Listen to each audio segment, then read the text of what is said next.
అనే మహోన్నత భావంతో దేశభక్తి విలువలను తెలియజేసే మీ చిన్నారి విద్యార్థుల ఈ చిన్న ప్రయత్నం మీ ముందుకు వీరి గురువు శ్రీలత గారు చప్పతో వారిని ఆహ్వానిద్దాం.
ఎక్కువ ఇంటికి అల్లరి పిల్లవాళ్ళు క్లాస్లో కొంచెం బాగా అల్లరి పిల్లలు ఉన్నారు.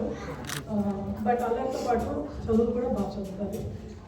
వీళ్ళందరికీ పిల్లల పండుగ కోసం ప్రిపరేషన్కి నాదంతా ఉందో పిల్లలంతా ఉందో పేరెంట్స్ కూడా అంతే ఎఫర్ట్ ఉంది. Thank you very much.